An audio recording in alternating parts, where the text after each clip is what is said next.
నీళ్లపై పరస్పరం విమర్శలు గుప్పించుకుంటున్నారు మాజీ మంత్రి హరీష్ రావు, నీటిపారుదల శాఖ మంత్రి ఉత్తమ్ కుమార్ రెడ్డి. కృష్ణా గోదావరి జలాల్ని రేవంత్ సర్కార్ ఏపీకి దోచిపెడుతుందని బీఆర్ఎస్ విమర్శిస్తే, గతంలో దోచిపెట్టిందే బీఆర్ఎస్ అని కాంగ్రెస్ కౌంటర్ ఇస్తోంది. తెలంగాణలో జలజగడం ఆగడం లేదు. పోలవరం నల్లమల సాగర్ ప్రాజెక్టుకు అనుమతినిస్తే ఏం చేస్తున్నారు అన్న హరీష్ రావు వ్యాఖ్యలను తప్పుబట్టారు మంత్రి ఉత్తమ్ కుమార్ రెడ్డి. అసలు డిపిఆర్ఏ లేదన్నారు. మరి అసలు ఈ లెటర్ రాలేదా?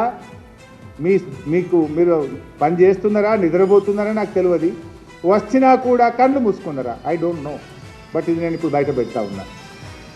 ఆల్రెడీ గోదావరి బనకచెర్లకు సిడబ్ల్యూసిలో అత్యంత కీలకమైన అనుమతి రానే వచ్చింది.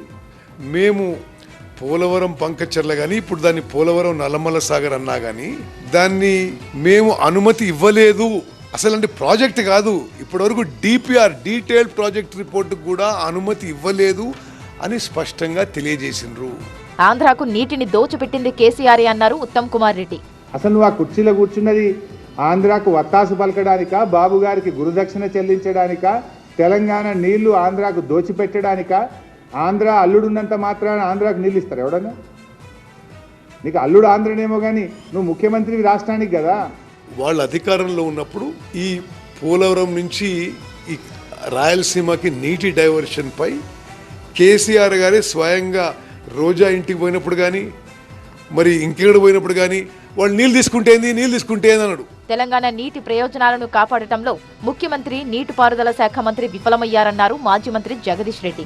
మళ్ళీ వాళ్ళ దాన్ని కూడా పేరు మార్చి తెచ్చుకోండి, మా పరువు పోతుంది ఇక్కడ అని చెప్పి చంద్రబాబు కాళ్ళు పట్టుకొని రేవంత్ రెడ్డి దాన్ని ఇప్పుడు నల్లమల సాగర్ పేరు మీద పేరు మార్చి ఏదో దొంగ వ్యవహారం చేస్తున్నారు.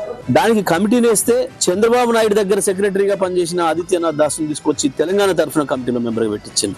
ఇది పూర్తిగా చంద్రబాబు గారి రికమెండేషన్ తోని రేవంత్ రెడ్డి చేసిన పని. బీఆర్ఎస్ చేస్తున్న ఆరోపణలకు పీపీటీ ద్వారా సమాధానం చెప్తామన్నారు మంత్రి ఉత్తమ్ కుమార్. అందుకోసం ప్రజాభవన్లో భట్టీతో భేటీ అయ్యి చర్చించారు ఉత్తమ్. గురువారం కృష్ణా గోదావరి జలాలపై పవర్ పాయింట్ ప్రెజెంటేషన్ ఇవ్వనున్నారు.